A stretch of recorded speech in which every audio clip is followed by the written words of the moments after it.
I'm in the kitchen with Chef Frank Gonzalez from Rustler's Rooste, and he's helping us plan our Easter feast. If we don't want to head out there for their champagne brunch, then we can certainly try making one of these delicious dishes that they will have on their menu out there. It's one of many places that are going to have Easter brunch, but it's probably the only place that has a slide to get to your brunch. Exactly. Right? And as we like to say at the Roost, we're up on the hill, so we're a little bit closer to heaven than everybody else. I like it. I like it. Okay, well, let's talk a little bit about this chicken Monterey that you said that we're going to... here's the steps. What are some of the primary ingredients? You're going to need a chicken breast, skinless, boneless, some buttermilk. You're going to take some flour, and in this flour we're going to add a little poultry seasoning. We're going to add some salt, a pinch of basil, some oregano. You're going to put a little garlic in there. Paprika. That's a lot of garlic. A little paprika and some black pepper. Okay, let me ask you this. Why are you putting all the seasoning into the flour instead of putting it onto your chicken? Because we're going to dredge the chicken in here, in the buttermilk, and then in here, and all this seasonings and the breading will stay on the chicken. You think it will stay? Yes. Okay. Because I always double season, and then my husband's like, this is the saltiest thing I've ever tried. He doesn't talk like that. I don't know why I'm saying it like that. That's our first step. And then we take our chicken breast, and we put it in the flour and like this. Then you want to dredge it in your buttermilk. Make sure you get it nice and wet on both sides with the buttermilk. Back in the flour. You want to coat both sides, just like this. Make sure that your seasoning sticks to it. I used to have a friend in college whose mother was Edna Dennis, and she was from Huntsville, Texas, and she used to talk like this, and she used to say the only way that you can do your chicken fried steak is to double dip it. So, looks like you kind of believe the same thing. Yes, ma'am. And we get that going in there. And then what kind of temperature do we want with our oil? You want it hot so that it starts browning the chicken and to make sure the chicken breast cooks all the way through. All right. In our other pan we got over here, we want to add our mushrooms. Well, that one's nice and hot. Yes. Get these going in here. I was telling you I'm partial to mason jars. There's something about mason jars that just I love. And we want to get our green onions in there.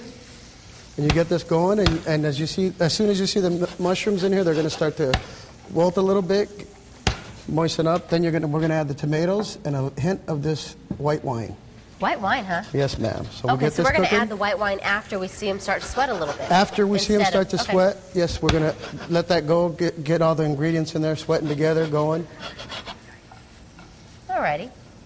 So what's your favorite dish on the menu over there? You know, on the menu, my favorite, we have Baron of beef with creamy horseradish and au jus, and we have carved ham with rum raisin sauce. No, you only get one. I gave you one. I'd have to say like the ham. You're being tortured. And the ham that we serve with the rum raisin is delicious. Like your favorite. I could eat the ham all day. Okay, that's what I like to hear.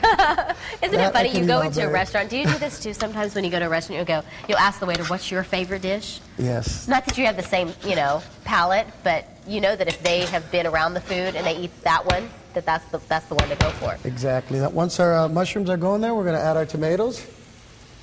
Get that all going in there. Give it a little flip. Get everything mixed up. And we're going to hit it with some of this white wine. Now, is this a sauce that's going to go on top of it? This is going to go on top of the chicken, yes, ma'am. Okay. So put a little in there. Do we need to have reservations for... Yes, we suggest that you make reservations because we're extremely busy that day. You are? Yes.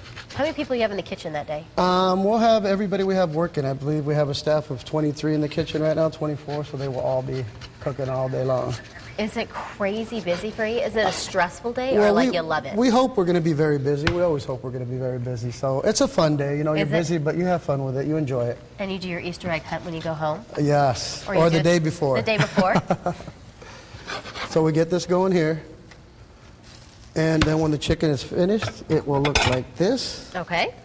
And what we want to do is take a piece of our jalapeno jack cheese. This is where we put a twist on the original chicken Monterey. We put a little bit spicier cheese on there. And then we're going to top this off like this. Get all those nice flavors. And so this will be on the menu as well? Yes, ma'am. All right, good to know, because this is really kind of opening our eyes to the fact that this brunch in particular isn't going to be, only pancakes and eggs. Oh, no. We have scrambled eggs, bacon, sausage, breakfast potatoes. We'll have the mahi-mahi. Gosh, check that out. Chicken Monterey, carving stations. We'll also have omelets to order, so anybody that likes omelets, come up and have an omelet. Can you smell it at home? Oh, my goodness. All right, well, so this is the second dish we've made from Rustler's Roost.